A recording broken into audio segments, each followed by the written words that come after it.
It's okay. All right. Manikandan, I can start whenever you say start. Yeah, sorry. Okay, I'm ready. Right, so boys and girls, we are officially starting the Meet the Night series now, and I want all the other people's mic to be mute. Uh, Mr. Dinakaran Sundaresan's mic can be unmute, Aditya's mic can be unmute, and I'm speaking here. So rest of the mics, all the students' mic, including Mitra Mridabashni, can stay in mute fashion. Okay, so I have given enough introduction about my brother this morning, and you have also listened to that audio pretty well. And I'm very happy that you people have gone into as a think tank and you have devised some questions.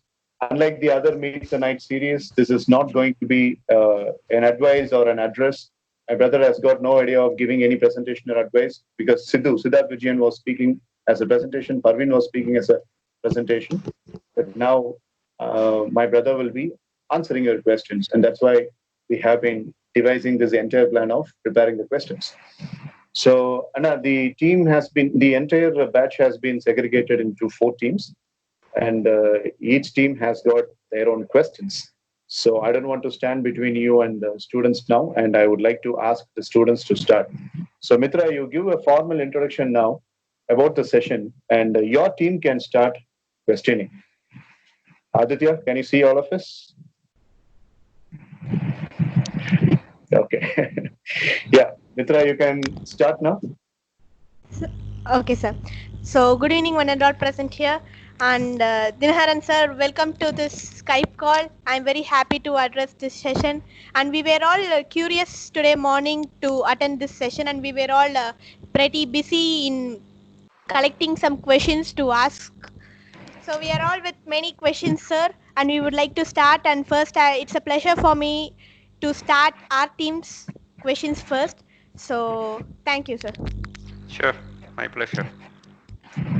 All right. So from Mitra's team, I was given to understand that Nagalan will be asking the first question. So Nagalan, you're on. Sir mentioned that you lived in the US for quite some time and then you later came to Bangalore. And just astounds me that what difference do you find mostly from all those surroundings that you were in for quite some time than the one that is prevalent in Tamil Nadu right now? Some of the essential. Okay, so Manikandan, is this clear? Is my voice clear? You guys hear me? One second. Yeah, your voice is clear. You can answer the question. All right. So that's Nakulan, right? Nagalan, Yes, yeah. sir. Yeah, Nakulan. I guess I'm going to repeat the question just to make sure I understood it correctly. Okay. So you asked me like I stayed in the U.S. for quite some time, and then I came back to came back to India after like say 10, 12 years, and you wanted to know how is it different when I compare to U.S. and where I am living now. Is that correct? Yes, sir, where you are living right now and the situation you think is in Tamil Nadu. The situation you know to be in Tamil Nadu. Okay. See, when you say the situation, are you talking about the current COVID situation, the corona situation, or you are talking about in general? No, I'm talking about in general, sir, because this Okay. thing has left us all dumbfounded. I'm talking about Okay. generally. See, generally, all right, I got it. See, and it's a big difference when I compare from how I used to be in the U.S. and how I'm living now, right? It's a big difference in terms of the environment, the way the places are, how difficult it is to kind of get certain things in here, how easy it is there, in terms of pollution, cleanliness. That's a huge difference, right? You are not just comparing two small things, you are actually comparing two different countries, people. So it's a big difference. But I am okay to kind of face some of these difficulties because my priorities were different, right? My priority was not the environment. My priority was not a clean road, city, hi-fi, and then getting everything available. My priority was to stay close with my family, right? That just when I think about it, all these big differences, challenges that I face day in, day out, being in Tamil Nadu or in India, I don't see that as Yes. a big problem for me, right? Because like I said, anytime I can just take my car, drive for another 7, 8 hours, I will be able to see my brother's family, my mom, right? So that kind of proximity is there today, which was not available when I was in the US. So that is what my focus is, right? When I focus on that priority, rest of the things is not important to me. But it's a huge difference. I mean, if I take this priority out, if you ask me, is it easy or no? When I compare these two lifestyles, it's very difficult being here, right? But that's okay. Like I said, I am ready to face those challenges. I'm ready to kind of go through this path and then make sure that I find a way to get out of it if there's a challenge or if there is a trouble, provided that my primary focus is on my priority, which is my family.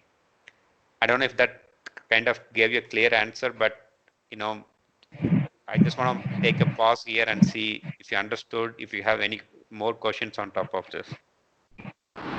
Naglan? So yes, sir. That was a thank you for that answer, sir. It really helps me understand that the power of family above all is because you are ready to face a lot of problems because you are prioritizing your family first, sir, and I think that's very beautiful, sir. And I have just one more question for you for Sure. now, sir. So my question to you right now is there are a lot of you worked in a lot of contemporary firms, sir, and I just want to ask you which one of those had like a lasting impact on you, sir? Any experience, any certain experience, let it be in India or let it be in US, somewhere, an experience that had a lasting impact on you, sir. I mean, from work-wise, you are talking about my uh, the profession, right? No, sir, I'm thinking something that affected you personally, sir. Let it be something that happened in the way, in the place you worked, or let it be something personal, sir. Something that See, had the most the, impact on you. see the places I worked, right? If I bring some challenges that I face in the places I worked from my work experience, I don't think you will be able to understand that or kind of relate to what you face today because it's more towards my job and technical thing. But if you ask me, what are the things that impacted, which kind of left a scar in my heart, there are several things personally, right? But those are certain things within the family, right? When you talk about challenges, health issues, anytime the primary thing that leaves a mark in my heart is health issues, right? Which I have faced quite a few, during the course of, managing my family and things like that. But all of it, right? From all of it, one thing that I have learned is, even though I faced this problem, I somehow got the energy, the strength, and the motivation to kind of face that and come out of it, right? Some of it, literally, I was scared, what is going to be the outcome, the fear of unknown. It was certainly there, but uh, the faith in God and things will be okay. And I kind of anytime one thing I used to do anytime when I get into these kind of personal issues or health issues, I never ever miss to call my mom and share my pain, right? You know why I did that? Because I know she is, she prays a lot, and I know, she, her blessings is something that would help me. So that I always did. So even though I had these, personal things, I never ever ran away. I never shied away from this, problem, because I know I have it. I have to face it. Sitting home and crying about it, or worrying about it, have a fear in my mind, it's not gonna go by itself, right? Somehow I got the strength, I pulled myself up, I bounced back, and I was able to face this. Now, with God's grace, with all the family blessings, I was able to get through every single problem that I faced. So when I look back now, right, the thing that even though it left a scar in my heart, like people suffered because of this and all of it, I also appreciate the fact that I was able to face it, I was able to overcome with my confidence, and I was ready to fight. If you ask me, will you go back again and then face it and then come out? I don't know. Maybe not, because now I may not have that strength. But at that point of time, that particular problem was new to me. So somehow I pulled up myself, and then I always got the support from my wife, my kids, my family, my mom, and brother. I used to talk to them a lot. So those kind of things, like when I talk to them, they kind of give me a confidence, like don't worry, things will be okay. And all of it helped me face this issue and kind of pull me out of that problem. So I don't want to talk about what particular problem is, because there is not one, there are few. But all of it, one thing that I can talk about, one thing that's common for all of this is my ability to face it and overcome. Like I said, it's a blessing of my parents, my family behind me, and then the faith in the God. These are the true things that I think gave me the energy to, get over those problems and face it. So that was a beautiful answer, and it very insightful. And thankful to you, man. Answer the question. Somebody is really upset with my answer. Raglan, are you able to hear us? Would you like to give an acknowledgement to the answer? Does it answer your question? Sir, yes, sir. Okay. Sir, your answer was a really beautiful one, sir. And I only hope that I kind of have the same strength of you if the same situations See, arise. that's what my next point, right? You should. I mean, nobody will prepare you for that, right? There is no school or no education that would prepare you for the real life. But when you get to that point where you are facing a real life crisis, I'm sure every one of you in this call will have the energy and the strength and the knowledge to overcome. Right. Okay. Okay. Thank you, So, Sure. Nagalan, that was two set of beautiful questions. I really appreciate your team and your insight on that. Good job, Nagalan. Thank you, sir. Yeah. Team. All right. I totally get that. Okay. Dakshin Siddharth, can you come forward? Yes, sir. Well, Anna, Dakshin Siddharth is a 10th grader, and he has a question. He will represent some questions from his team. So, Dakshin, Sure. You had a question, and you can shoot the question to Mr. Dinakaran. Yes, sir. Sir, so good evening, sir.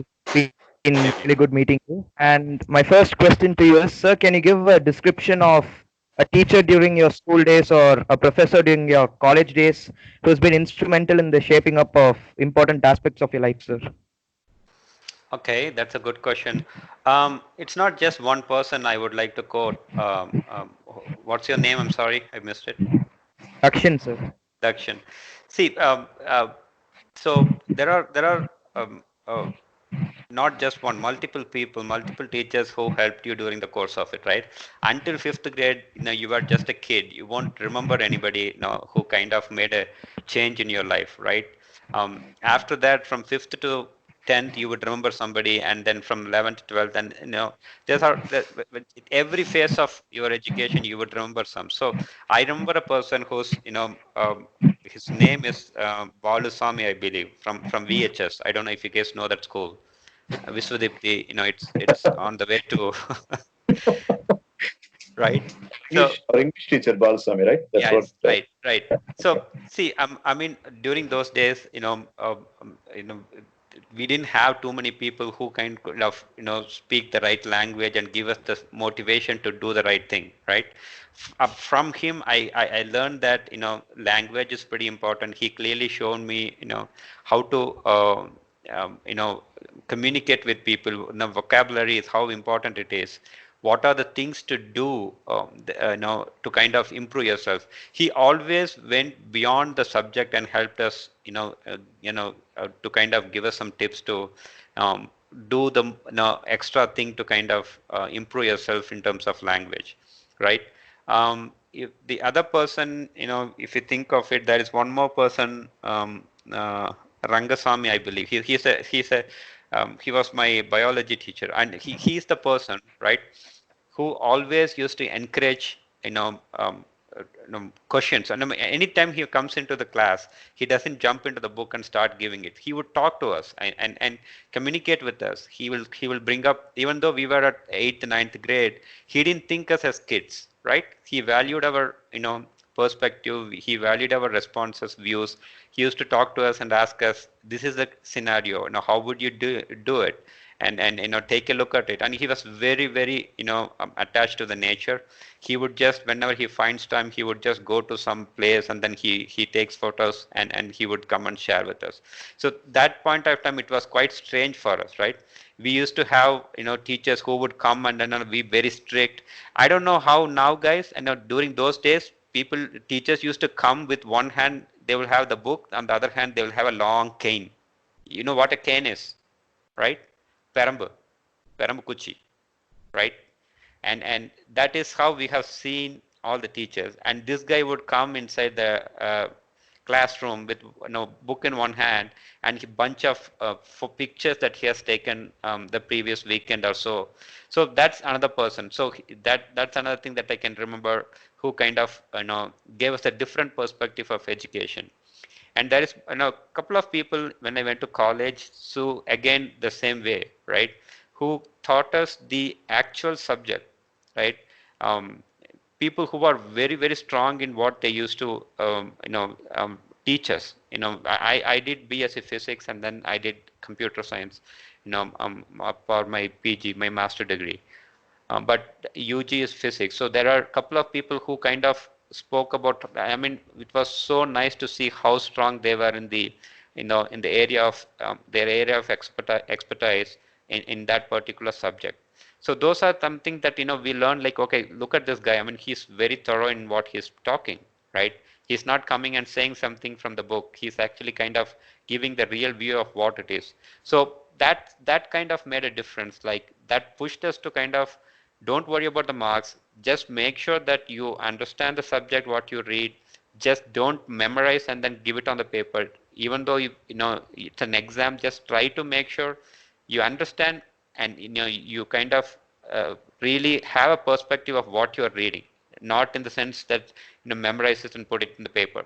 So those are a few things that off the top of my head I could think of. I'm pretty sure there are more people which I'm not remembering right now, and my apologies. But like I said, these are a few people that I could think of now. Okay, so Thank you, sir. yeah. So Team Mitra had 2 questions. Nagalan asked 2 questions. So Dakshin said that you get another window for asking even one more question. Yes, Yeah, sir. okay. Go ahead. Yeah, go ahead. Go ahead. Yes, sir. Sir, so my second question to you is, sir, what's the biggest tool that the youngsters of this dynamic era must possess to overcome distractions and, most importantly, various setbacks in their life and career, sir? See, it's a tricky question. What do you mean by setback? Let me ask you this: what do you consider as setback and distraction for you? Just take a minute and understand that. When So you for say me, distraction, sir, yeah, talk about you. What do you think as a distraction, which is coming in your way and then not letting you do what you wanted to do?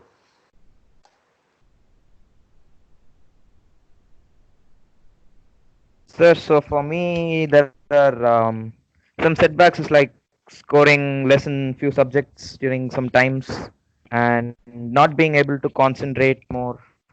Those are some of the setbacks and distractions. See, all of this, right? Um, the ability to not to the lack of focus on what you do, it's something that everybody faces, right? Because today you have a lot of distraction and a distraction in terms of TV, sports, phone, and all of it, right? So if the only thing that I could think of to keep you, guys focused, to have you focused on particularly what you do, is the interest of what you're doing, right? If you have the interest to do something that you're doing, I don't think you will lose focus at all, right? So, I mean, I'm speaking this with my personal experience. I'm speaking with how I have performed as a kid. What are the areas that I used to kind of do well, and what are the areas I don't do well, right? I have seen that, and I have seen in today's kids as well. If you develop an interest on something, I don't think anything then can distract you. For example, let me give an example where if you're watching TV or if you're playing games, no matter how many times somebody call you, you won't even hear that name, hear them calling, right? I don't know if you have seen it, but I have experienced that. Now, if I am thinking on something, it's quite possible the person might be standing right next to me. He might be taking my name. I wouldn't realize that he's calling me because my mind is so focused on something that I'm thinking or working. just because of the interest, right? Do you agree with that? Have you experienced that?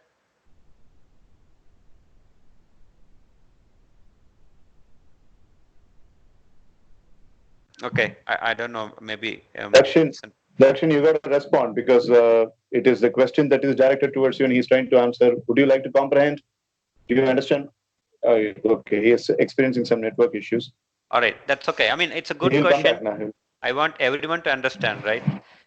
You know, Right. if you develop the interest, if you have the interest in, like, say, if you're studying a subject, that subject you may not like it, right? But there's a good chance that if you develop the interest to kind of learn or develop the interest or your intention, attitude towards a subject and the responsibility towards a subject and the interest to score marks, right? If that's there, I don't think you will usually, you will very easily, you will just lose your focus or get distracted. Right. So it's all about the interest. And now, who wants to ask the next question? Any volunteers? Unmute your mic and speak up. Voice out. I can understand. Who? Sir, Keshav Narayanamurthy. Okay, Keshav Narayanamurthy. Anna, this is Keshav Narayanamurthy, an 8th grader. Ambition, becoming a DRDO officer in the Indian Defense Academy. So he's going to ask a question. Keshav, Sure. you're on. good evening, uncle. Good evening. My question is that what moment in your life changed your entire life? Which incident changed your life, sir? See, one thing that uh, I don't know. I mean, I can. I don't know if it changed it, but that's one thing that I decided and I did it, which kind of paved way for my future career and things like that. So after finishing my MCA in Pollachi, I'm going to be very honest here, right? So after finishing it, given the fact that there was no company that all these campus and things like that were very little during those days. People used to go only for the big ones, right? So we didn't have any. So after finishing it, I kind of went to Bangalore from Pollachi. That's the first time I'm going out of the state, and I went to Bangalore from Pollachi, and then I tried few places to kind of get a project. So by end of the course MCA, you have to do a project, and that will kind of most probably that company will take you as an employee after your project. So I kind of struggled for a few weeks, and even my my father actually kind of pulled people, and then he helped me to kind of get a recommendation and see if I can get through this and all of it. I didn't get through any of it. I'm being very honest here. Like after 2-3 weeks, I struggled a lot. I couldn't, come up with anything.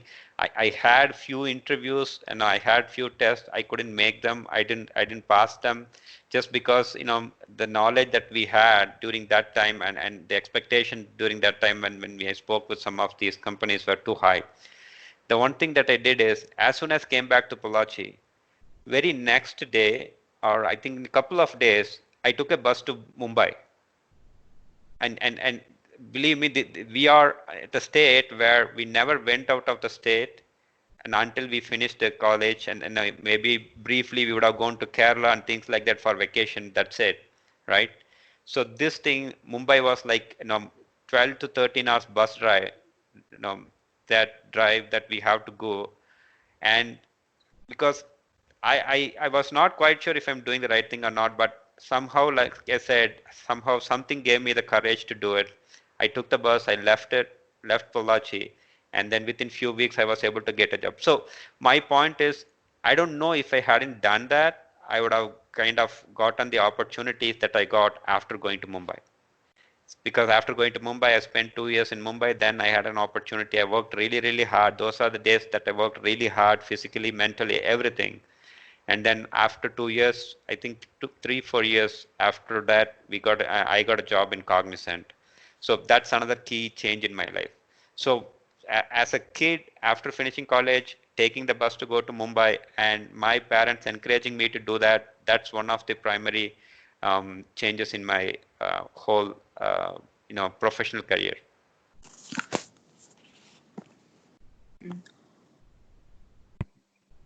Keshav, you got the answer? Yes, sir. All right, who's next? Sir. Uh, okay. So I'm hearing from Dakshit. All right. We'll come sequentially. Dakshit is first, and then Kirtana second, and then Vishnupriya third. So. Sir, I also, sir. Yeah, okay, Krishant. Anna, you're looking at Aditya. Aditya is not looking at you. Any instruction? Aditya is trying to look at you. Why don't you look? I think he's feeling sleepy. He yawned a couple of times, I guess. Yeah, 12 times. 12 times. Aditya, would you like to say something, Aditya? So far, whatever Dad has been saying, would you like to say something? No, nothing. That's my younger one, Aditya. My elder one is quite busy. I think he will pop up sometime and then show his face in the camera. So we'll see. All right. I'm looking forward to that personally. Okay, so Anna, Dakshit is 11th grader, and Dakshit is going to ask. Yes, Dakshit, go. Good evening, sir. Good evening. Sir, I'm Dakshit, and my question to you is, who was your role model in life, and how did they inspire you? Like any kid would say, the answer is my father, right? Absolutely, he was my role model. I mean, he not towards how to get a job or how to do well in the job and things like that, because he didn't have the knowledge of it. But he clearly showed us how to treat people, right? How to be kind to people, how to be so generous, always help others, how to be nice to others, right? I have always seen him. I have always seen him help people, right? He might have only 100 rupees in his pocket, but if he see people, he would just take that 100 rupees and give it away without even any hesitant, what is hesitation, and thinking, what's going to happen next. So I observed it a lot, and that's one thing that I'm still following as much as I possibly try to help people. So if you ask me, the short answer is my father. And how he inspired me, I think I gave you a few tips, right? How to treat people, how to face problems. Anytime anything happens, I call him. When I say him, like, when I tell it, well, when I tell him that I'm facing this problem, always he used to say, like, okay, I'm here, don't worry, come back here, right? So that in the back of my mind, I always had this, okay, no matter what, we can always go back to dad. He's that for us to help us. So that kind of the ability to be bold and face your challenges. I gave you an example, right? Just he asked me to, when I said I wanted to go to Mumbai, he encouraged me, and I'm pretty sure in his mind he was not quite sure. He clearly had the fear of unknown, but he kind of didn't let that come on the surface, and he didn't show it to me, but he was courage enough to encourage me and go and face it. So those are the few things I clearly learned from him, and some of it I'm clearly following even today. Thank you, sir. Okay, thank you, Dakshit. And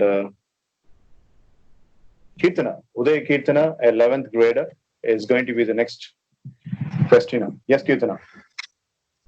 Good evening, sir. I'm Keetna. I have three questions to be asked to you. So you have in voice note in morning, sir, I've told you have worked in US, UK, and many other places. Will you please share some of the experience which you cannot forget over there? See, it's a good thing to go to places, right? Okay. So it's always a good thing to go places and see see places, so you kind of understand how it is different. So when I went to London was the first thing I went from Pune. It was a great experience in the sense, like, it kind of gave me a perspective in every sense, right? Now how we deal with people, how we, what is the environment that people work in, live in.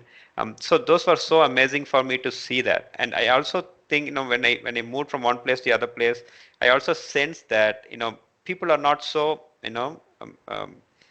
we used to think that, they are not kind, they will be kind of rude. They were really, really, really nice people. They are very welcoming, right? I know you might have heard about, racism in some part of UK and, Australia and all of it. I'm not saying it's not true. It does exist. but it's very remote cases. So when I went, I really had that fear in my mind. What if people don't treat me well? How am I going to do it? Because there is nobody going to be there to help me. But it was very welcoming for me that I had a good group of people worked with, the work environment, work culture, how they treat others. They are so kind, right? If I were to quote something, right, one thing that I clearly learned from them is treat people as people, right? When you look at someone, I just gave an example of how my father used to treat them. So that's clearly I saw that happening. So when you look at a person, they look at that person. They don't see what the person's job is, how much money he has, what is the work he does. And that's kind of very, very different for me because nothing bad, but in India, I don't think that happens. How many of you say hi to your maid? How many of you ask your maid or people who would help them, did you have your breakfast? How many of them say bye to them when they leave, right? So we don't do that because that's how we brought up. Maybe things are changing here a little bit. I can see that, but that is what I respected that. I wanted that to be with me, even though if I'm not there, I wanted to take that experience. I want to pass it on to my kids and have them follow that. So it kind of gave me a different perspective of how to deal with people, how to deal with problems, and kind of, when some of these problems that I mentioned, health issues, unfortunately, I faced them when I was in the US. And I didn't have anybody other than my wife and my kids, right?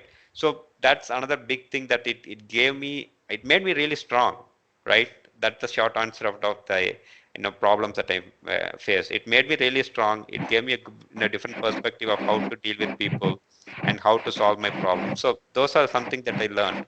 It's really great experience.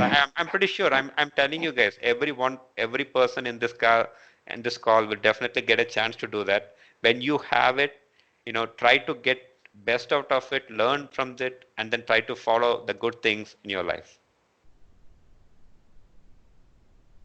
So my second question is, you have really spent many times with your family members, sir. So most important and memorable thing which you cannot forget it. With my family, there's a lot, mom. And there is not just one thing that I can give. See, there are several things I learned from my mom. How to be trust in God and have faith in God. That's I learned from my mom. I learned from my dad how to be strong, face my challenges. I learned from my brother Manikandan that even though there are difficult situations, how to be strong enough and face the problems. What he is doing today is a noble thing, right? He is actually touching people's life by helping others, by counseling and coaching others. What I do has nothing closer to what he does. What I do is, for the most part, what it does is I earn money and someone takes my work and they earn money. That's all. I mean, at the end of it, it ends in money, right? No, nothing that I do actually has any impact to anybody's life. Period. That's it, right? But what people like Manikandan and all of the teachers do, it actually touches someone's life. It changes someone's life.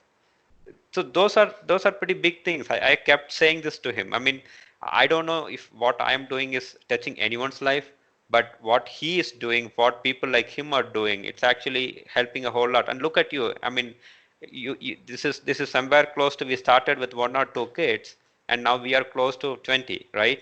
Obviously, it is helping. It is working, right? If it didn't work, the number from 4, it should have gone to 1 or 2, but it has grown, right? It has clearly grown. So that shows that, there is something that he is doing. So, so there is not one incident that changes it, that I could remember. There are several things. For the most part, it's all learnings that I kind of took from different people, from my father, my brother, my mom, my family.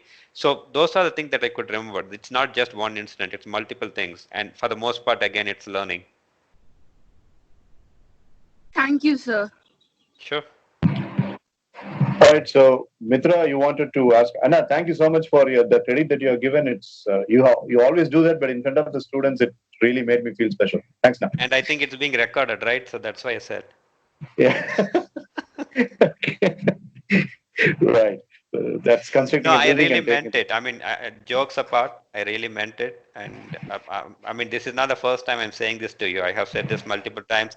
I have said this to people in office. I have said this to my family. I always respect teacher profession and doctor's profession because it kind of touches people's life, right? So that makes a big difference. Okay. Thanks. Thank you. Yeah. Mitra, you're on now. So, hi Peripa. So I Hello, have Mitra. hi Peripa. So I have three questions. So the first question I wanted to ask to you is which course you wanted to study, and did you have the chance to study that course, Peripa?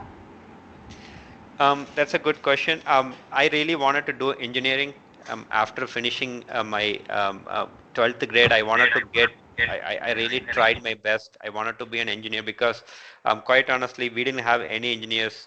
I don't know, even till date we have any. Maybe things will change moving forward. So people, engineers, right? So that was my dream. And so with the level of exposure that we had in Pollachi and the family situation actually didn't give me that opportunity to kind of do that, right? So I couldn't score really so high that I could just get into a college in merit. I tried something and then I got an offer, but that was a huge fee they asked for it, and which my dad Tata was not able to pay. So that's my aim, right? So that even though I didn't get it, I didn't worry about it. I kind of changed my mind based on the current situation that I was facing. So one thing I was quite clear was, I wanted to be an engineer. Even though I didn't get a chance to do that in PG, after finishing my computers, I was able to do that. So my point is like, I wanted to do engineering. Maybe if we didn't get in a chance immediately, I was kind of did 6 years, three, UG and PG, and eventually I kind of got a job that I wanted to. So that the course that I wanted to do is that. And what was your second question?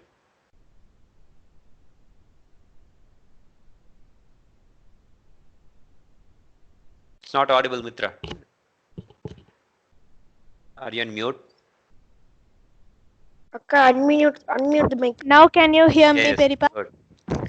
So my second question was, what were the struggles you faced in Bombay and Mumbai, Peripa?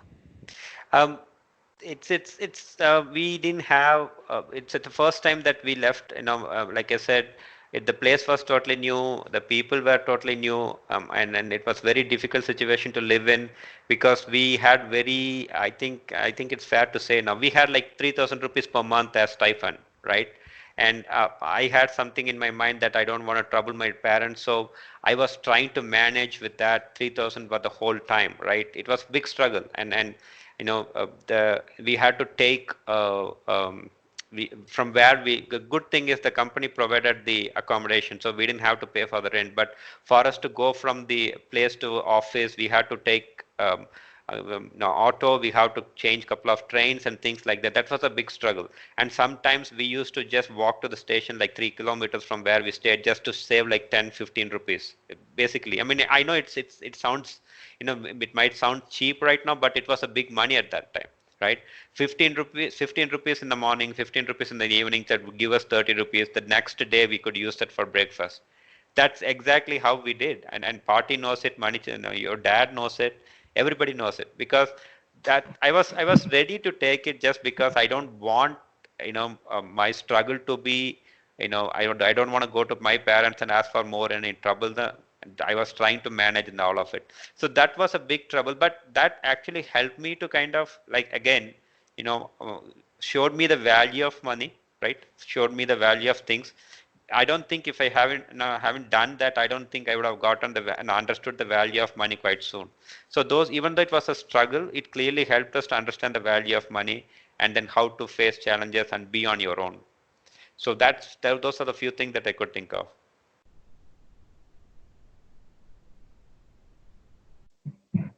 Sumitra, your third question, do you have? Yeah. So, Peripa, the last question I was about to ask is, we were just sometimes we were here in Pollachi, then you went to Bombay, then Pune, then US. So you did not feel the homesickness, Peripa, without your parents, then your brother. Didn't you feel like missing them? How did you face it, Peripa? Yes, absolutely. I mean, one thing I did right from the beginning is right. I didn't stay too much at home, even though even when I was doing my MCA.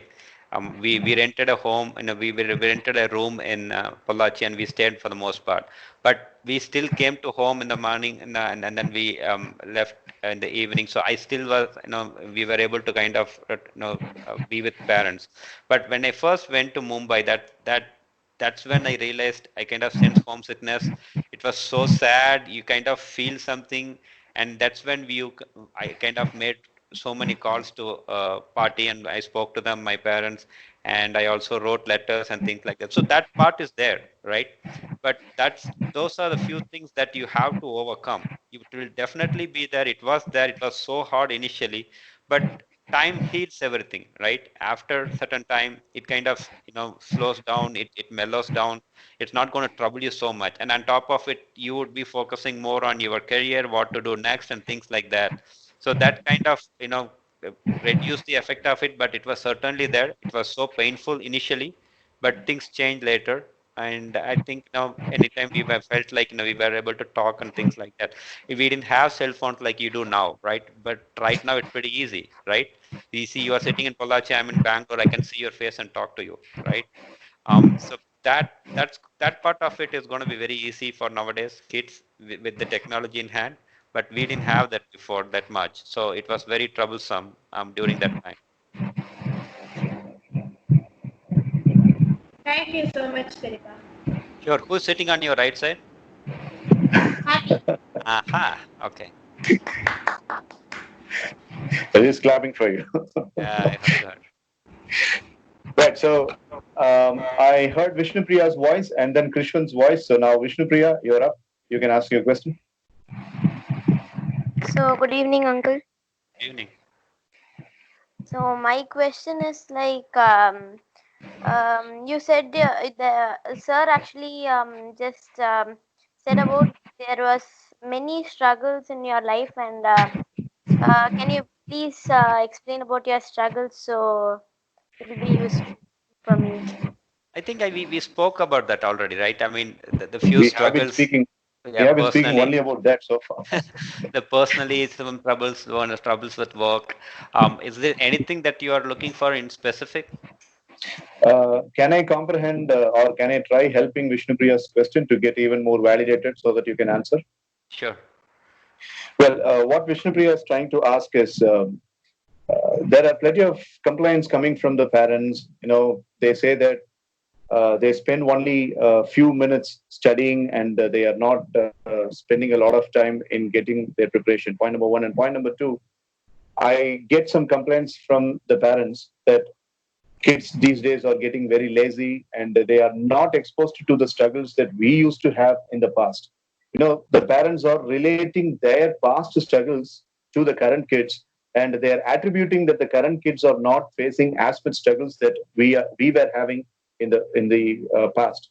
So this generation comparison is happening, and that is putting a lot of stress onto the mind of the kids. So they come to me and say that, sir, why my father is comparing his life to my life? I'm facing a different life, and he would have been part of a different kind of atmosphere of the timeline. So why is he comparing? So this is putting a lot of stress, and invariably it creates a lot of tantrums between the parent and the child. So this, how to overcome? This is what she is asking, and how to overcome this continuous perennial complaints from the parents' end. This struggle she wants to be addressed. Yeah, if somebody could give that answer, I could apply that too, right? No, see, it's the truth, right? Let's be honest, with each other. I mean, that's what every parent would face here, right? And some part of it is just the parent, and some part of it is it's just the kids, right? It's not entirely kid, it's not entirely the parent, right? Parents. So see, the fact that I just let's try to address the kids part, right? Let's not worry about the parent part, right? The kids part where the what the mindset is to kind of prepare you, right? The fact that saying that kids are not challenged these days, where we have challenge. When we were kids, we had the same challenges. I don't know why would they would think that, but the only thing that's changed now is the competition is changed, right? There's the number of kids and their mindset is different. You guys are so intelligent. You are at this age. I don't think we even half of your knowledge we had when we were at your age. So you have access to so many things. You have access to so many sources, right? Resources. So the thing is, all their parents are trying to do is it's trying to prepare you, right? Give you the sense of responsibility. Nobody is expecting you to do what their parents did, right? If he is saying that I had this, and I agree with the kid, right? What you faced is totally different from what I am facing. But like I told you, right, all they are trying to do is prepare you to kind of be yourself. Nobody's pushing you to kind of do better and things like that. But honestly, the idea is this is what it is. Be prepared to face your challenges and get ready, right? So the whole thing is trying to prepare you to face this. As I said, the sense of responsibility has to come from you at some point of time, right? Like when you're a kid, like fifth grade, fourth grade, I understand you be very playful. You don't have to necessarily have that responsibility. But once you come, start looking into eighth grade, ninth grade, 10th grade, the sense of responsibility should be there, right? If it is not there, it's a biggest worry for the parents. And they are going to try every single way to make sure you get that, right? It's quite easy for them to just give up and then go do what they want. And they can do that only if they don't care about you, right? If my kid is not doing it, if he doesn't have that responsibility, it's very easy for me to say, it's your problem, go deal with it. And then I can do whatever I want. But we cannot do that. We cannot give up like that. They really care about you. So every way, some of it they try may not be the right thing. I'm agreeing to it. Some of it that they are trying may be the right thing, and some of it is not right. But believe me, they don't know it is not the right thing. They're really not trying to do to punish you or kind of take a revenge. Nothing. They are trying everything that would help you. That in their minds they are thinking it's going to help you. That's the only intention, right? So that's all they are trying to do. If you look at from that angle, some of it you have to live with it, some of it you have to accept and do it, some of it you have to, if you don't like it, present it in a polite way, saying that they may not know that you are doing it already. Just speak to them, tell them that this is happening, I will take care of it, and on top of it show them it's happening, right? If they are saying that you are not being responsible of your studies, show that in your marks, right? And one fine day come and show, you told me that I was not responsible, may look at the marks, right? Do that. And then that will give them a sense, okay, I'm wrong. My kid is already responsible, he's taking care of it. Unless they see that, how would they know that you guys are already doing it? Show it in some way or fashion that you are already responsible, you are doing what you're supposed to do. Right? Does that make sense? But uncle, my parents, they always say that if you do this in one test, it's not like you're always responsible. They just say that. No, see, again, the point is, I know what you are expecting. You are expecting a sense of encouragement there, saying they're very good, but there is another angle to it. Their worry is they are still pushing you to do better. In their minds, they believe you can do better than that, right? So what they want you to do is they want you to continue this, be consistent. They are saying that it's they are worrying that if they encourage you and then if they appreciate you so much, you might after that test take it very easy and you may not contribute as you did for the first one. That's all they are trying to do. It's not, they are not trying to discourage you. It's just that I know it's not the right way to deal with it, but they could actually say very good, continue and make sure that you do this in the other test. But their intention is not to discourage you. Believe me, their intention is they truly believe that you are potential, you are capable enough to kind of consistently do this in all the tests. You can do more. And that's all they are trying to say. They are not trying to discourage you at all. You need to understand that, right? Yes, uncle. Uncle, I have one more doubt. Sure. Um, What's your name, man? Ready? Vishnu Priya, sir. Okay, go ahead, go ahead.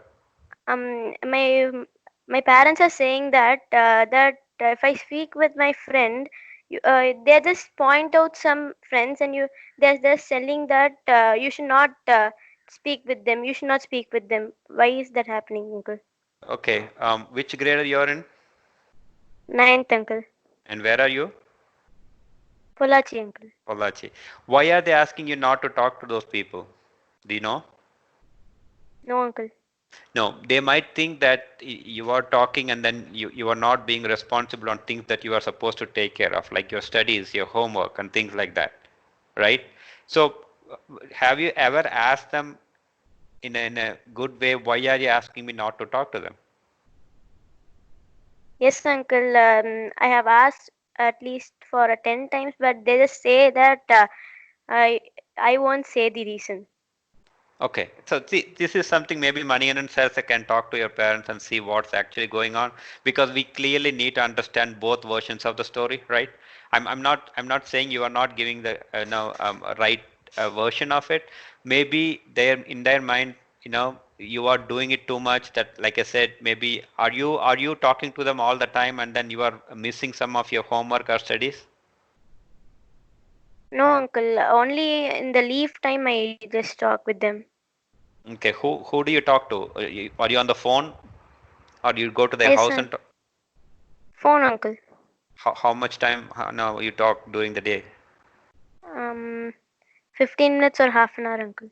Okay, so 15 minutes, half an hour. I really we need to like maybe Mani sir will take a look at it, and if you want Mani sir to talk to them, he will be happy to do that. But I don't want this to go as a problem and get you in trouble. But 15-20 minutes, I don't think anybody would have any problem with that, as long as are you taking care of all the things that you're supposed to do, like your work at home, your subjects, school. Yes, uncle. Okay, so if that's the case, and I don't see why you can't talk to them like 15-20 minutes. That should be okay. So maybe Manikandan sir will talk to them if you want. If you're okay with that, talk to Manikandan sir and see if you want to talk to their parents, and maybe he can help. Okay, uncle. Where is Mirdubhashini?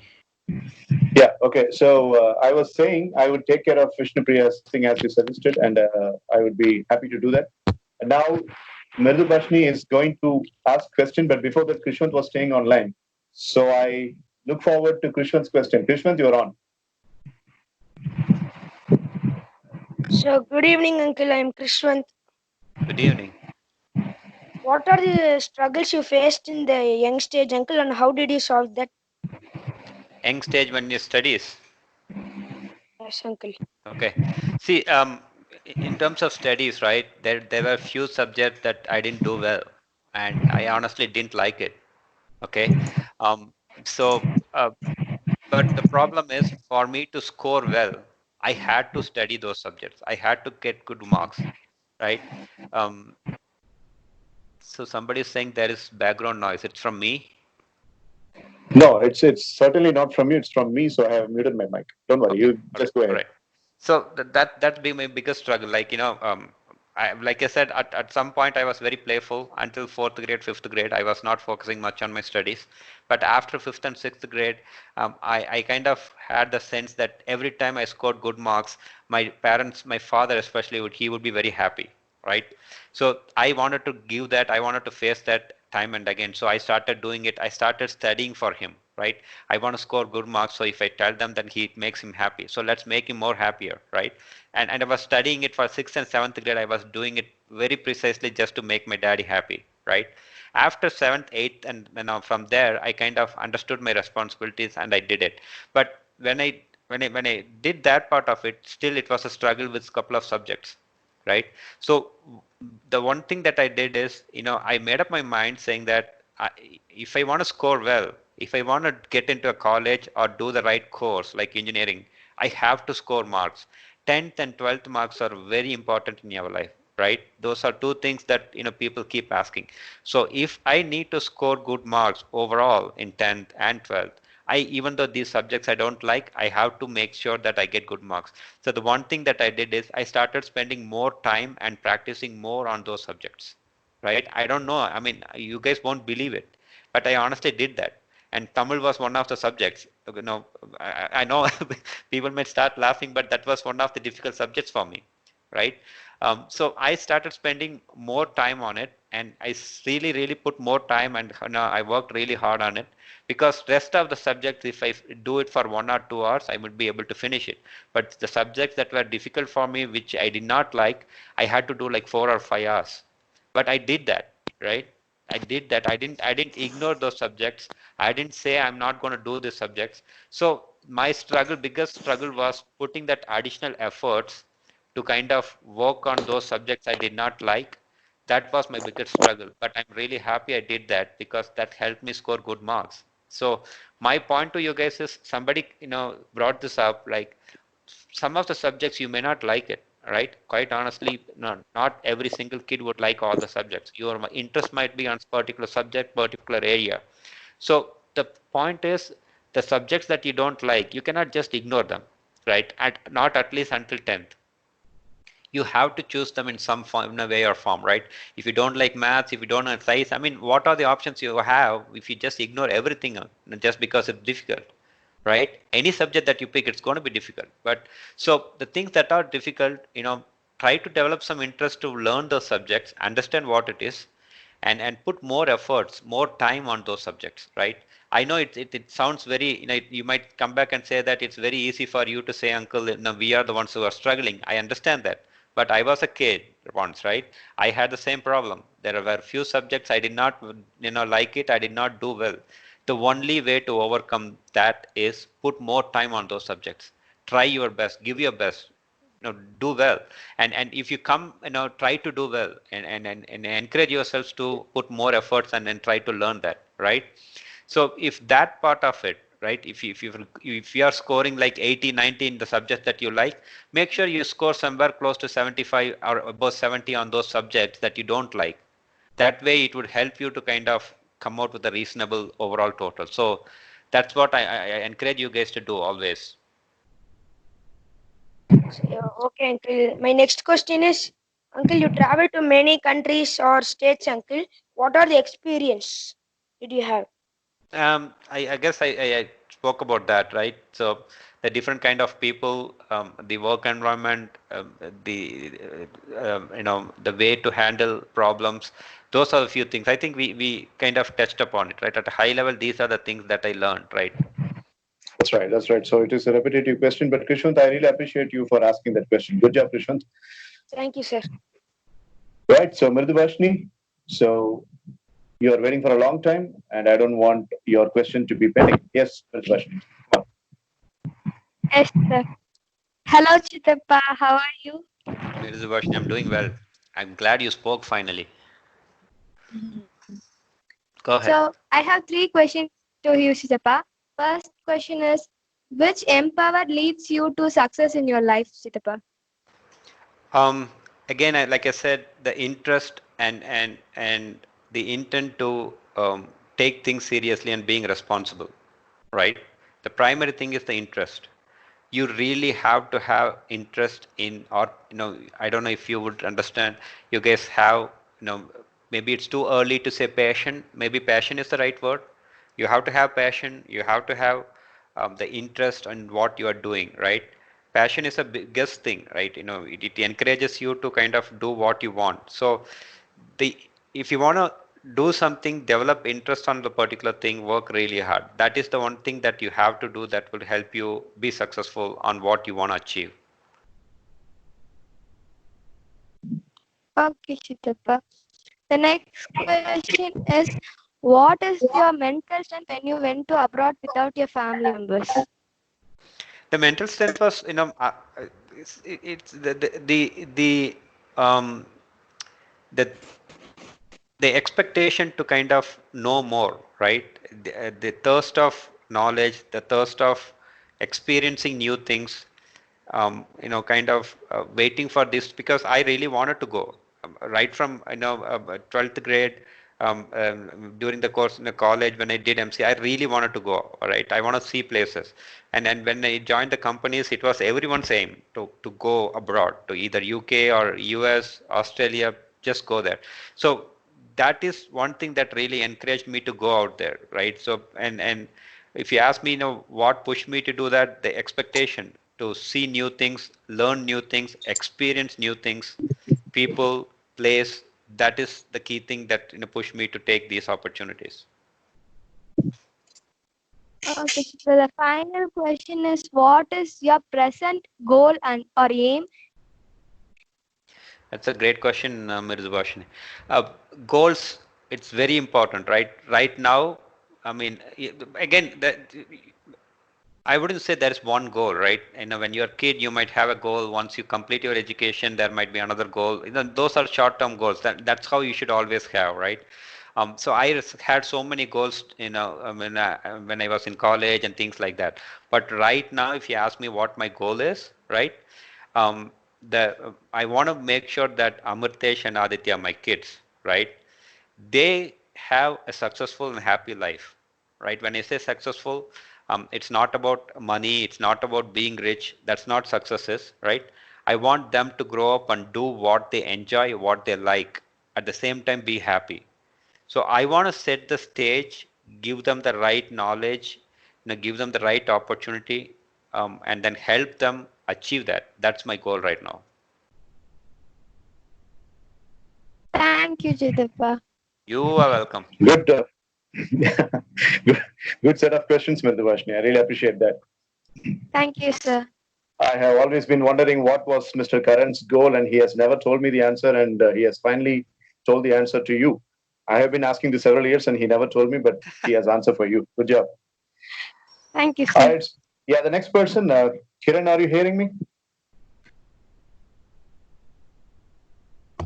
Yes, sir. Well, Mr. Karan, this is Kiran. How rhyming? Karan, this is Kiran. So Kiran is from the US, and she's a seventh grader, and she's going to ask question. Yes, Kiran, you're on. Sure. Hello, sir. I have one question for you. Sure. Go ahead. What inspired you to work in IT?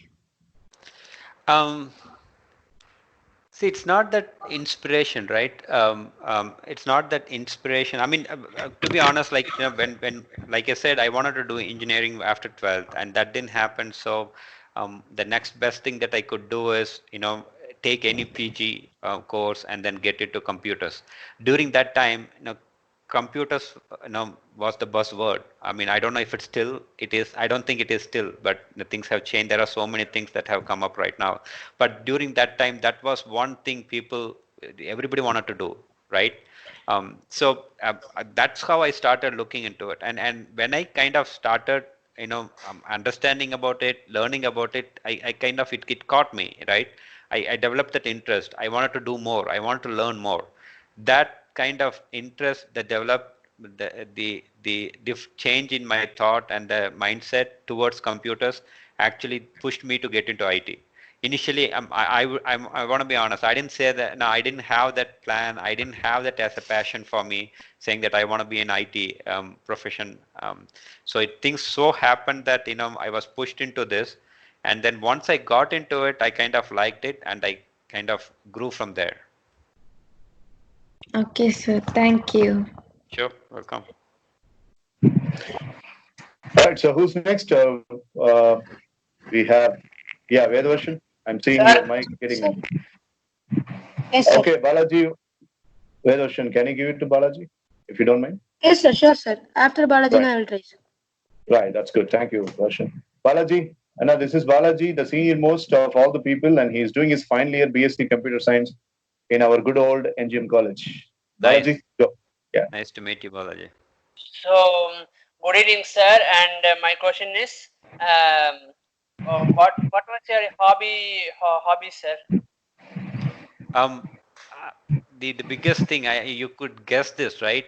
Cricket, playing cricket. I don't know, wherever you guys come, right, for Manisa's class, right opposite to that you have Minerva School, right? when we were kids, that ground was completely empty. So that used to be our cricket pitch. And people used to come from, you wouldn't believe, people used to come from Pollachi to play cricket on Sunday evenings. And Mirudubhashini's father had a big group. The number of friends that he has is unlimited even now. So he had a big group of guys. So he would bring all of them, and Mani sir and myself from Jodhinagar, and then spending time. We couldn't wait for Sunday evenings. That's the best part of our days. So playing cricket, hanging out with friends. Those are the biggest hobbies I had, sir. Yes, sir. Good evening, sir. Good evening. I'm Vedaveshan, sir. I have some couple of questions to ask you, sir. Sure. Sir, the most widely spread endemic in India is corruption, sir. Yes, sir. If you get a chance to handle it, what are all the ways to handle it, sir? Can you share it out, sir? There is only one way I can think of handling it, right? No matter what situation you are in, no matter how tough the current situation is, current state is, no matter how soon you want to get things done, don't encourage it, right? You don't be the cause of it. You see what I'm saying? So if you try to find the shortcut, if you try to bribe someone, right? It's not the fault that the person is accepting it. It is you who are triggering it, because you want to get things done. You want to take a shortcut because you don't have the time to wait for the course to happen, or you want something emergency that you have to get through. So the only way to stop that is for every individual is not to encourage and not find the shortcuts, be honest to themselves, and then do the right thing. If everyone starts doing it, do you think we'll still have corruption? No, sir. I mean, instead of blaming others, instead of saying that this person is corrupt, this person takes bribe and things like that, we are the people who are, developing them, right? Encouraging them, letting them grow. Just because if a person, knows that I am going to get some money from this guy, if I say no, then obviously I'm going to say no and then get more money.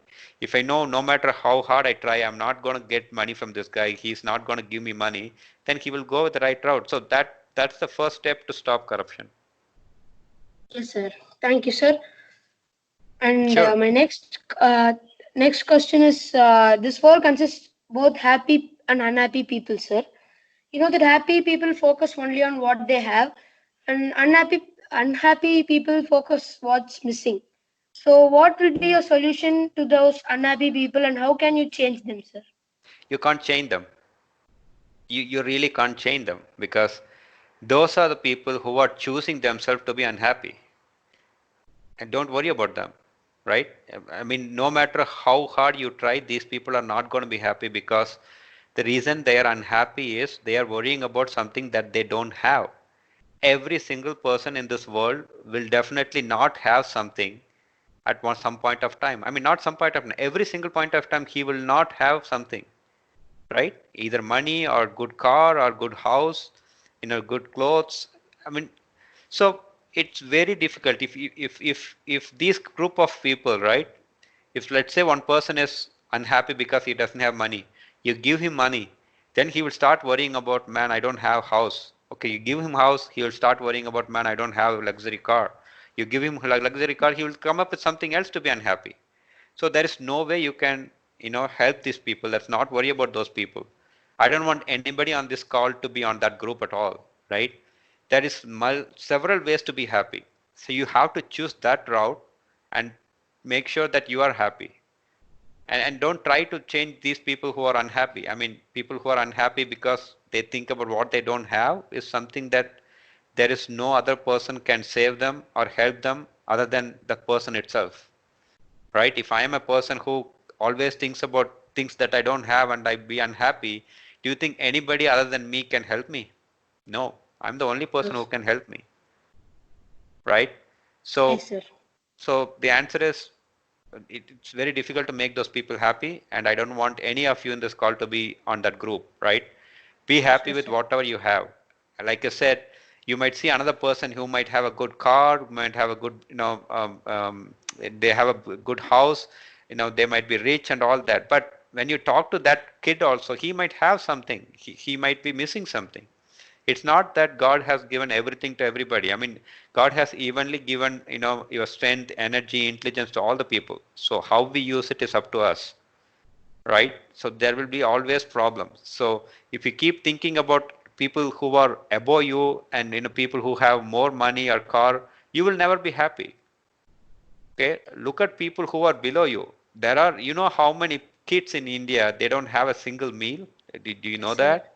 There are a whole lot of people, parents who struggle, cry every day because take, do jobs that they could just find one meal for their kids. But we are lucky enough that God has not given us in that, God has not put us in that state, right? That's what you have to be thankful of. So be happy about that fact that, okay, I'm not saying anything bad about those kids. It's so unfortunate they have to deal with it. That's a different problem. But at least from your end, if you could try to help those people, go ahead and help it. Or if you cannot, at least be grateful to God that, God has given you what you have. Always look at that perspective. Don't look at other people who might have more than you. Thank you, sir. I agree. Right, that was a beautiful set of questions, Vedavashan. I really appreciate the questions that you asked about the happiness. That was pretty impressive. Good job, Varshan. Thank you so much, sir. All right, so who's next? Sir. We have Kavin. Is that you? Excuse me. Yes. Who's it? Naglan, you are speaking? Sir, Brinda, sir. Yeah, one second, Brinda. I know. Naglan, did you speak in between? Sir, yes, sir. I just got one interesting question that I feel like I must ask him, sir. Can I ask him now or shall I wait? Yeah. Can we hear from Brinda and then immediately you? Is that okay? Yes, sir. As after someone else, after Brinda too, if they want to speak, they can speak and then I'll come back, sir. Yeah, that's so nice of you. Thank you, Nagalan. All right, so Uday Sri Brinda, a ninth grader, is coming up with a question. Mr. Karan, yes, Brinda. Good evening, uncle. I have two questions for you. The first question is, how do you control your fear in your life? Like you have traveled to many places, while you step into one particular place, it's totally new to you, the persons and the food. How did you manage that fear, sir? That's a great question. I never tried to manage it seriously. Like I said, the first time I went to Mumbai, the first time I went to UK, US, the first time I had some health issues in my family, I had fear the whole time. I never tried to manage it. I just went along with it, right?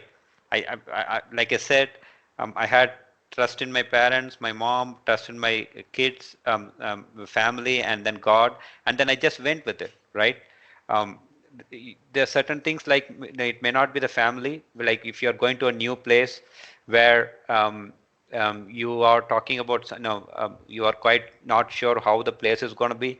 At that point of it, rather than fearing it, just fearing is not going to help, right? The sense of fear is not going to help you. All I did is I just looked at what is the next step. Okay, there is this problem. How do we deal with it, right? I'm going to Mumbai. What's going to happen? I didn't know what's going to happen, right? Nobody knows, what the future holds, right?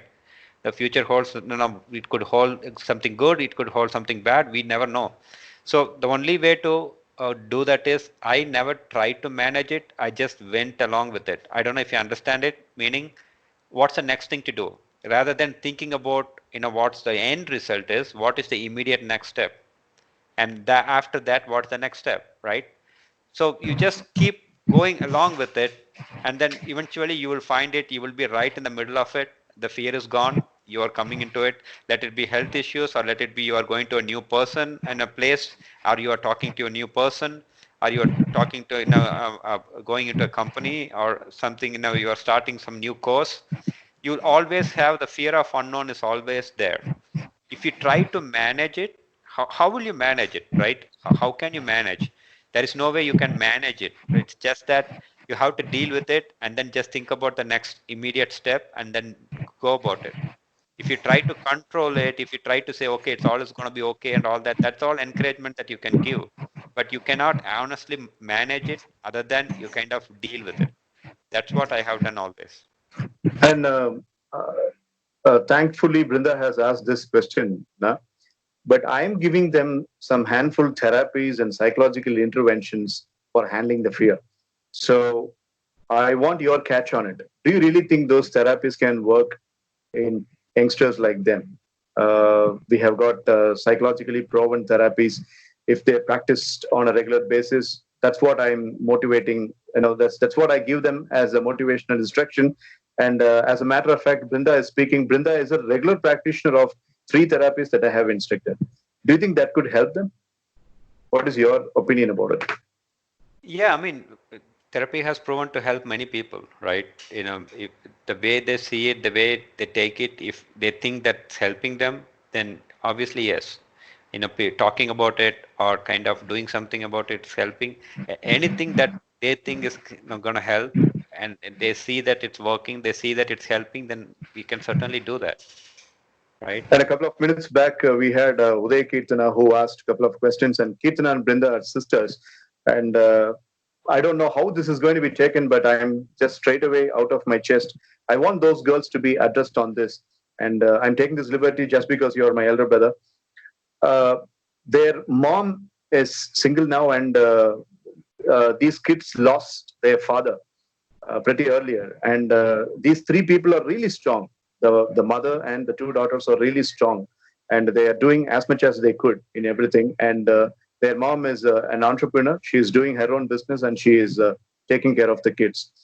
Now, as an expert here in this particular session, I want your advice to those 2 girls in this situation, because they're living along with their mom and the grandparents. So how do you think they will have to surface the life, and how can they remain strong with a single parent? Can you address something on that? No, I think they are already doing that, right? You said that they are already dealing with it. It's not that they don't know, because when you say they are strong, that tells me that they are taking the right thing, the right way, and they are doing the right thing that makes them strong, right? Just whatever you are doing right now, just continue doing it. I mean, I honestly do not know your current state. I'm going with what money is telling me, that you are very strong. If that is completely true, then you are the right track. I don't think you have to change anything. The only thing that you have to think about is, this is not something that happened because of you, right? This is how God has, I mean, I don't know, maybe it's too early for you to understand all of this. This is how it is planned by God. I mean, this is how it's supposed to happen. Nobody could have avoided this. Not even any single incident or anything that you could have done differently. I don't think this would have changed that thing happened to you, right? Very sad thing, because I have personally gone through that. Mani sir has personally gone through that, but you are seeing it in very early stages, right? But I feel very sorry for that. But I think, if you try to find answers to this, I don't think you will find answers at all. If you keep asking yourself, how about, why should this happen to us? Why us too? There are other kids who are enjoying with family. They have their father. Why should it happen to? If you go on that angle, I'm telling you, you will never get answers, right? There is nobody to tell you the answers. Nobody knows that, right? But instead of going that route, you just choose the other route, which is just accepting what happened and then move along, right? This is something happened. Okay, what is next? I know it's very, very difficult for you to. I think your mom is taking it the right way. And this is completely that she needs to do it, right? She needs to be strong enough to kind of make sure you guys are strong, right? And as a kids, it's you might not be able to comprehend these things, right? Why would it, and why us, right? Why is it happening to us? Why did it happen to us? So don't think all that, because it's very difficult to find answers. It's too early for you to understand that. And even it's very difficult for your mom to understand or give answers to that. So you be strong.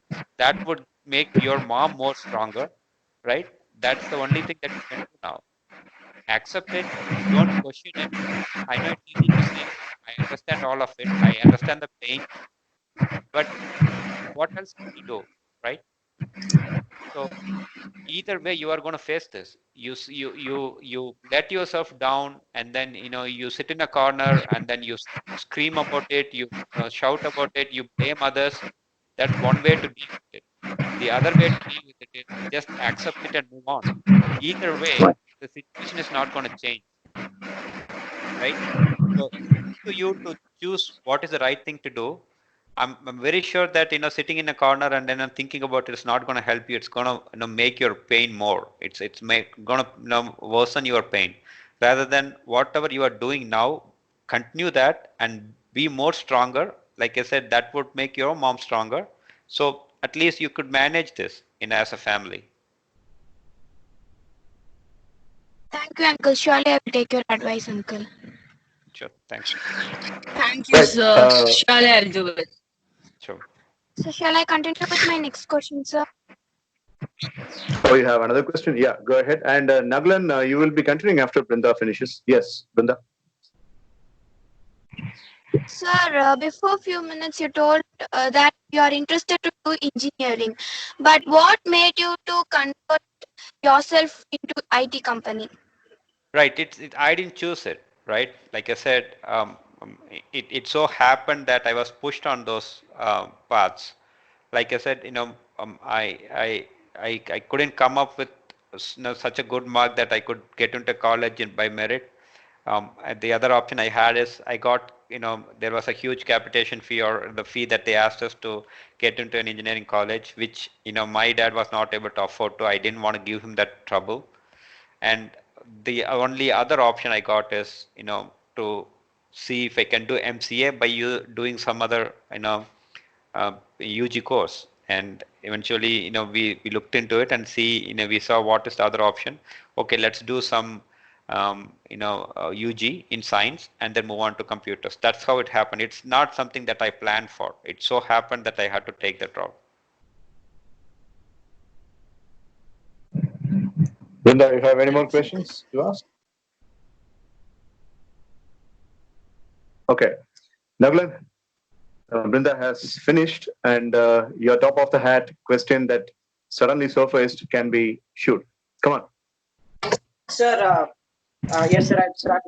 So, Dinakaran sir, you mentioned us that your belief in God was one of the things that got you through the tough times in your life. And I just want to know, because I'm not that much, how to put it, I don't agree with that concept as that much. But I just want to know, was there any incident that actually drove you to God, or was it something that due to your upbringing you just were familiar from the start with? That's what I No, want. see, right from the beginning, this has been our family, right? Right from my childhood, I have seen my worship God, go to temple, and things like that, and that's the only way we have been raised. At no point, anyone in our family spoke about there is no God, and that stuck in our heads. And any time there was a fear of unknown, that's the only place we had to go, and it helped us. But again, I'm not enforcing this on you. I'm not pushing you to do this. How would you handle fear of unknown? Answer this. I mean, if you are put in a situation, let it be health or let it be trouble, and how are you going to face it? Because I think that I would put the faith in myself more than like someone else who. Right. See, when I put my faith on God, I'm not sitting idle and then let God do the job. I didn't mean that, right? I did everything. I did everything. But the only thing that I went to God for is the strength to make sure what I am doing, make sure that I'm doing the right thing. Give me the energy, give me the courage to deal with this problem. I am just trusting you. I'm going to do this and then, take care of it. That's all I asked God. I didn't ask God to say, go fix it. I will be at home. That will never happen, right? I wanted something that I wanted to hold on to, right? So I can see through this problem. And that thing that let me hold on to was God. But you are telling me that that thing that I want to hold on to is just me. I'm not going to be, on your way. It's absolutely fine, right? But I used to be like this when I was, this thought always comes to people like, why God, right?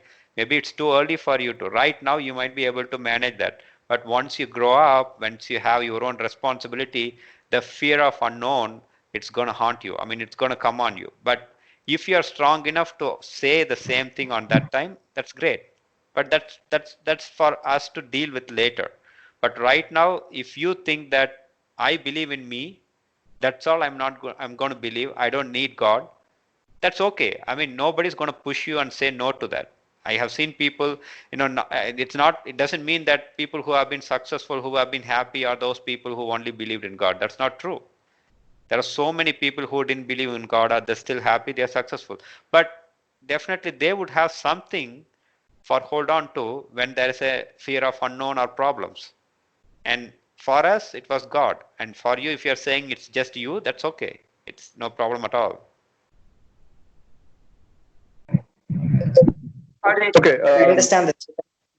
Adding to what my brother said, Navran, as much as you can, you have to avoid these kind of atheist-based questions when you are in a social forum, because that is going to cause a lot of trouble for you. Because I have seen many people when I was a college student and when I was working as a full-time professor in engineering college, I had many students talking like this to the guests, and they have put themselves into problem. Yes, of course. When you are having the faith on yourself, when troubles are coming up and troubles are surfacing, yes, that particular faith. I'm not speaking on any religious basis, or I'm not speaking as a anti-atheism, but I'm speaking on the realistic basis. It is theologically proven that the faith that is coming inside a person's heart is being driven by the supreme force. So we call the supreme force as God. So when you say that there is no supreme force existing, it was only me who manufactured and who had really cultivated that kind of faith in me. Well, that is a joke. So I would advise you not to speak on the public forum about this atheism. Keep it with yourself. But I just wanted to get sir's view on that, and I completely understand what he said. It's okay, no problem.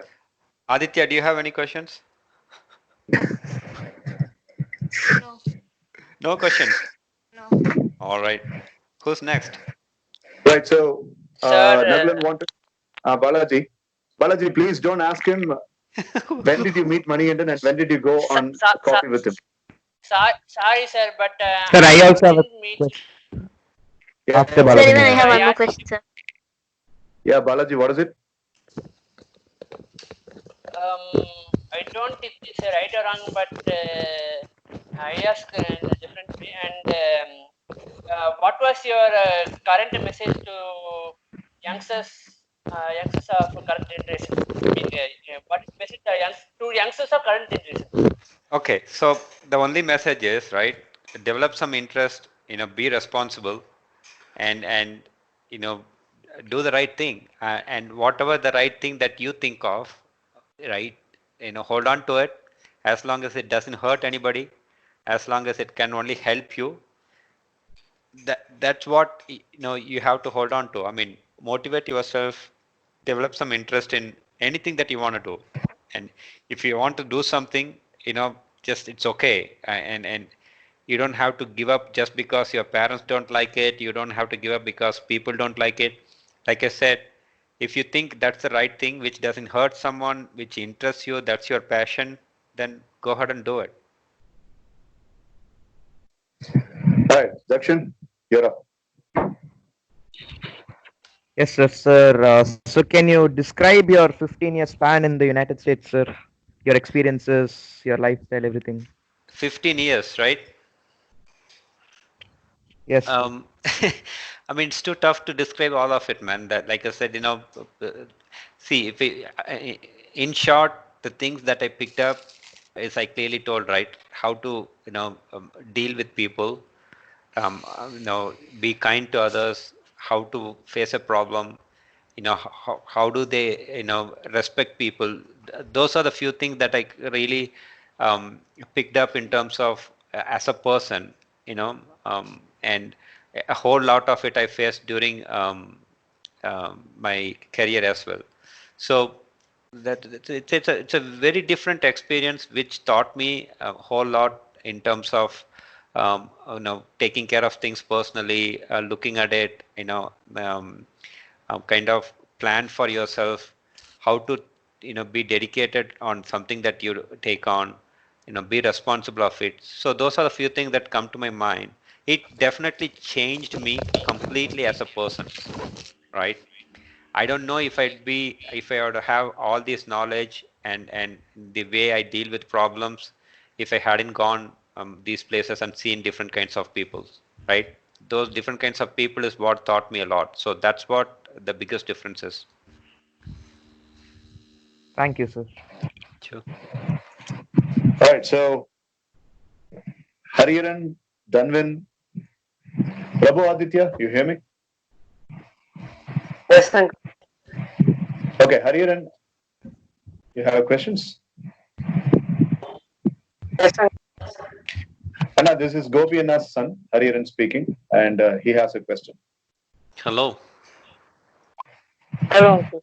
I have questions. The first question, I split it into two. In your young age, which game you like to play? Okay, so I didn't get that. Are you asking which game I like to play as an young? Yes, uncle. Yeah, cricket, nothing else. Why do you like that game? Because that's the only thing that we could play, right? We didn't have a tennis court to go and play tennis.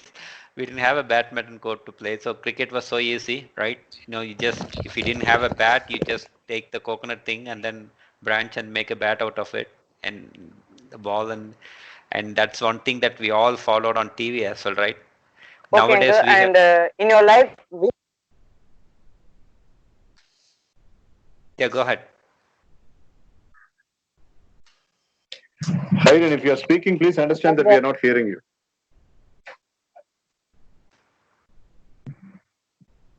yes, sir. Hariharan, In which yours, uncle? yeah, go ahead, Hariharan. Make sure that your connection is proper. Sit on the spot where the phone receives proper connection and shoot your question. Come on. In your life, failures are coming more than which failure is hard to give a solution. So are you asking me what is that failure that I faced? It was hard to get a solution. Yes, sir. Okay.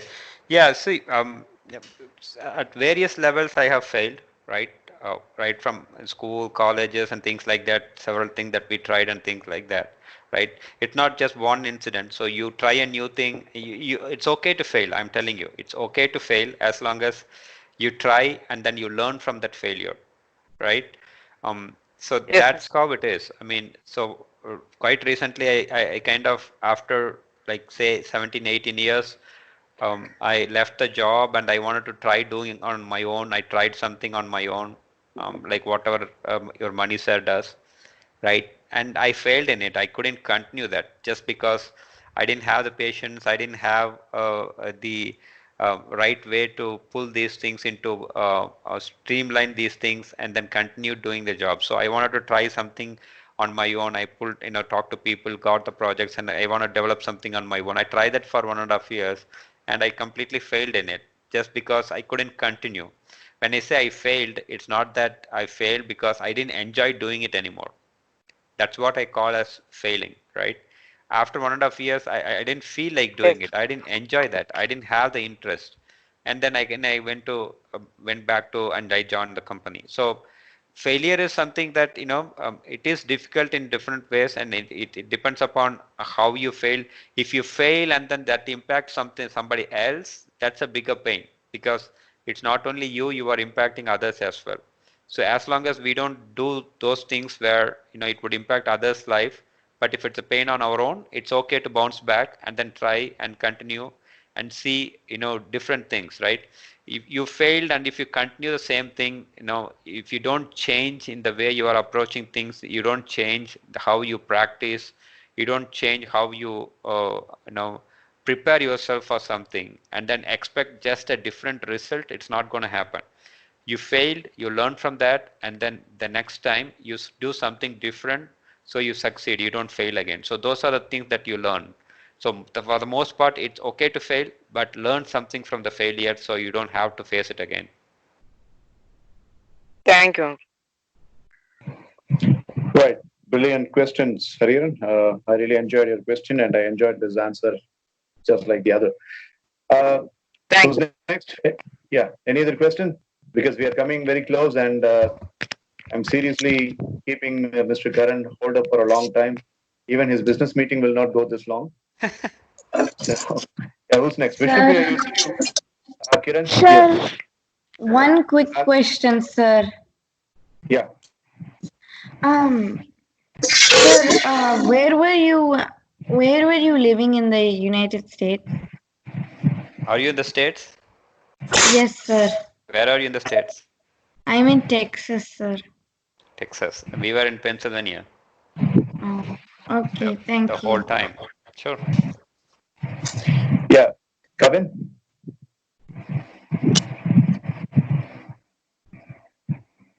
Kevin Raj? Sir? You wanted Sir? to have a question? Yeah, yes, Kevin. Go ahead. Uncle, what was your lifestyle in the Tamil Nadu? What was your lifestyle in Bangalore, Uncle? That's my question. The lifestyle is the same, man. It doesn't change. It's the same thing. How you live, who you are, it doesn't change based on where you live, right? You are the same person. Some of it that you might get it here, some of it you might not get it. So those are things that you have to adjust. So for the most part, it's not a big difference. It's the same thing. So, Kevin, I'm very much happy with your attitude. You, without anybody's instruction, you started recording the call. Good job, Kevin. That is really going to help me. Right, boys and girls. Who's next? We are coming to the close, and maybe we'll have one question or two questions, and then we will wrap up. Sir, can I ask? Yeah, Vishnupriya again. One second, Vishnupriya. Then when you hear me? Dhanvin, Prabhu Aditya. Okay. Now mine. Yeah, Vishnupriya. Yes, sir, I can hear you, sir. Prabhu, you have any questions? No, sir. All right. Okay. So Vishnupriya, you can carry on. So, Uncle, is copying a bad habit, like copying elders or our family? Say that my again, question, please. Uncle. Following someone else's habit within the family, is it good or bad? Yes, Uncle. Okay. Is the habit helping you? Yes, Uncle. Then it's good. Because my family always says you should not do it, so that's what my doubt was, whether If we do it or not. you are forcing, I mean, are you okay with following that? Yes, Uncle. You want to follow that? Yes, Uncle. Okay, then the answer is yes. I mean, you're saying you want to follow, you like following it, and it's helping you, then why not? Okay, Uncle. Thank you. Sure. Uncle, I have any other questions? Sir, I have, sir. Yes, Dhanvin, go ahead. Good evening, Uncle. Good evening, sir. In your life, any book have been changed your lifestyle activities when you are mentally affected? Yes, I was very much, you know, so that again, the credit goes to your sir, Mani sir, right? It's not just one book. There are few books that he gave me. It's more about, it's on the, self-help, empower yourself, that the power of thinking or something that he gave, right?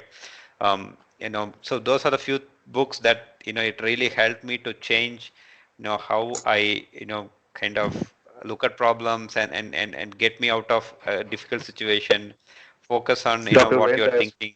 Yeah, Van Dyer, power of thinking, secret. Power of Positive Thinking. Yeah, power of positive thinking, secret, law of attraction. So those are the few books. I mean, I used to read a whole lot of novels before, fictions and all of it. I don't know if you guys know Stephen Hawkins. Those some of the books. There are movies as well, but some of these good books which actually help uh, change the person who you are. Those have been given by your Mani sir, and those are the books that I mentioned. That really helped me change me being a person on looking at how things work, how to deal with problems, and so on. Thank you, uncle. All right. That was a nice question. Anything else, boys and girls? Okay, so can I have one last question? Oh my God. Okay. Yeah. Yeah, Keshav. Correct me. Okay, I'm Sir, I have sacrificing one my question, space. sir. Yeah, okay. Yeah, go ahead.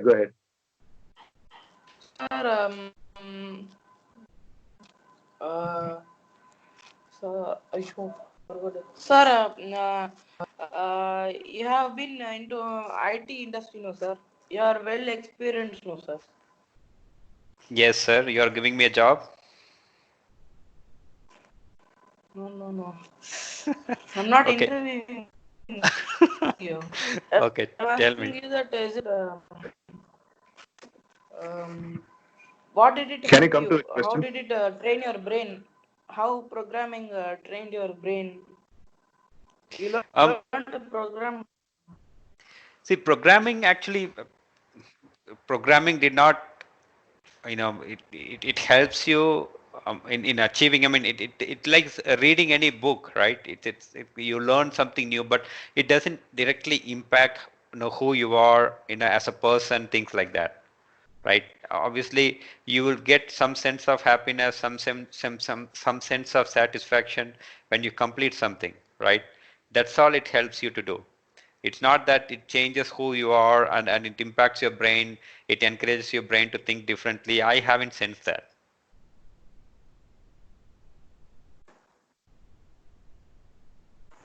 Okay.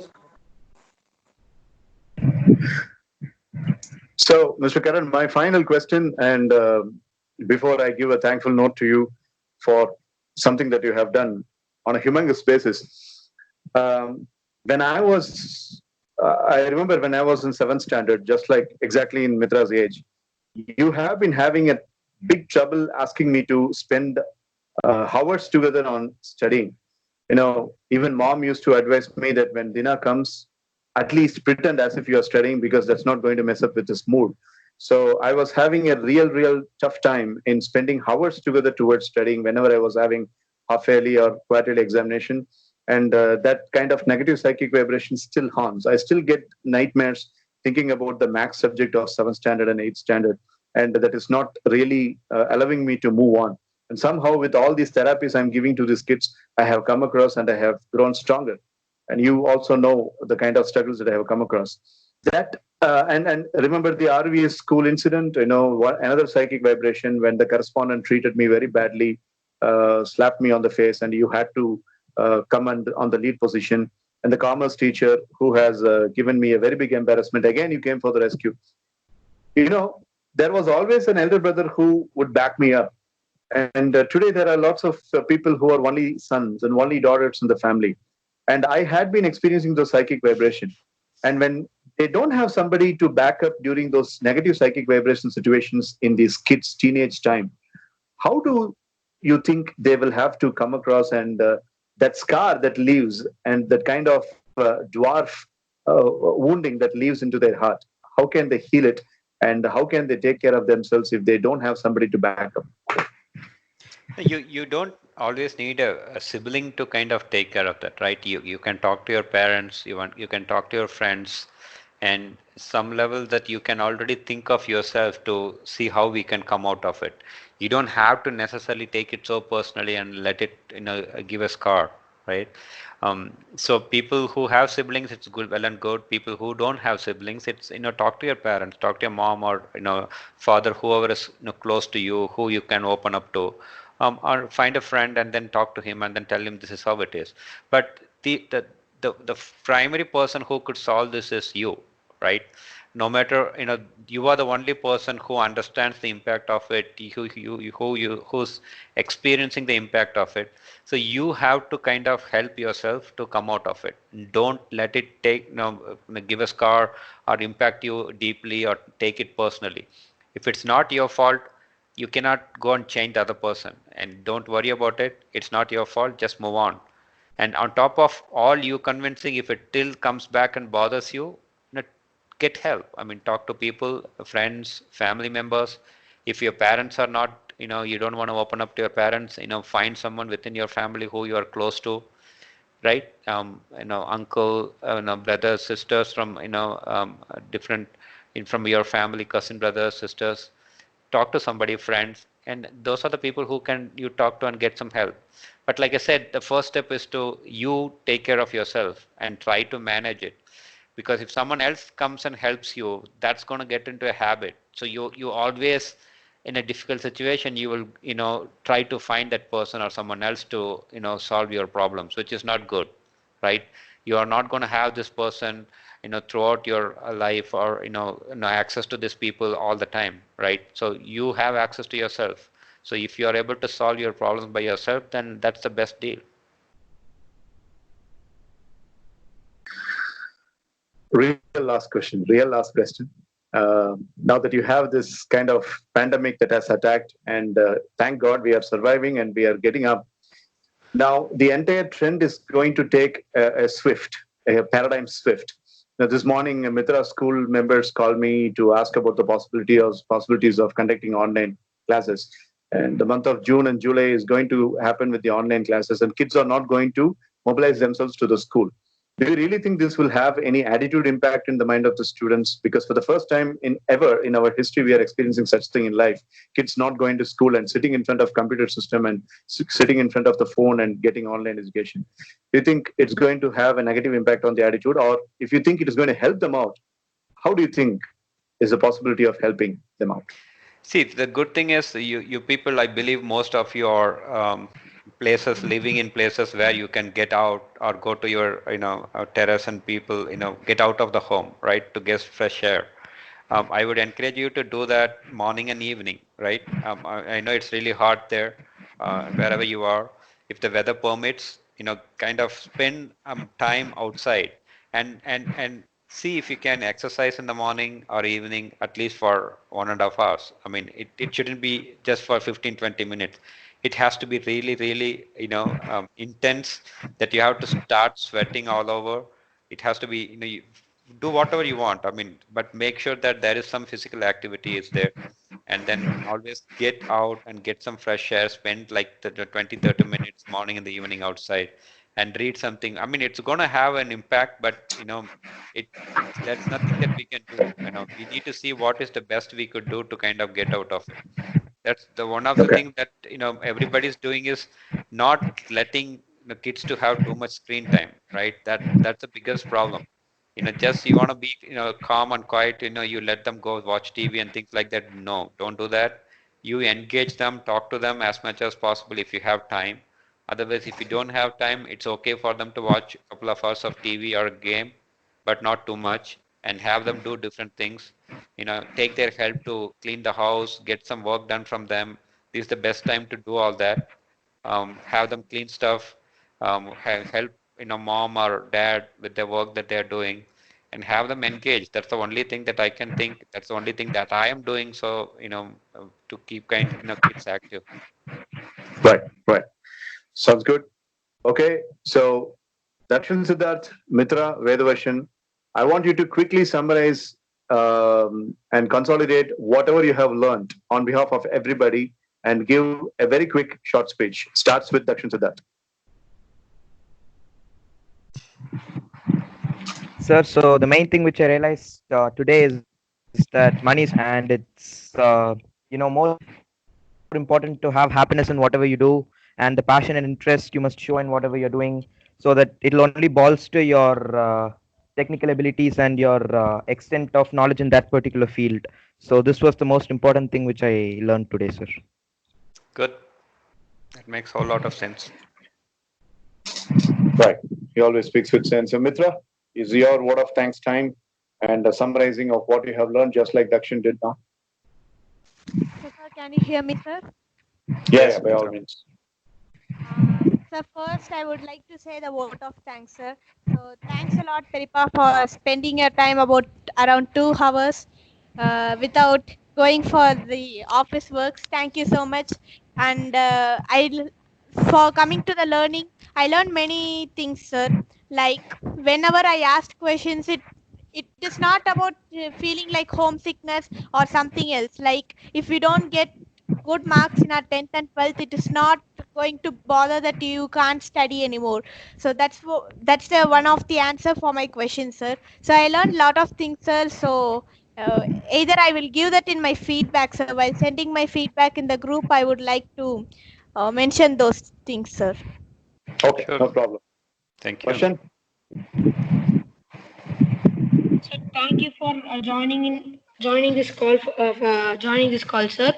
I got a better clarity on everything which I doubting to do, sir. And the insight from you was very motivational and inspiring, sir. Thank you for the wonderful speech you gave, and thank you for all those patient answers. Then, and I'm eagerly waiting for your next session also, sir. Sure, thank you. Right. Anybody else would like to give a finishing note? All right. Anybody else? Okay. Anna, thank you so much. As a matter of fact, we have been having the Meet the Night series, and this is the 5th session. And this is the longest session.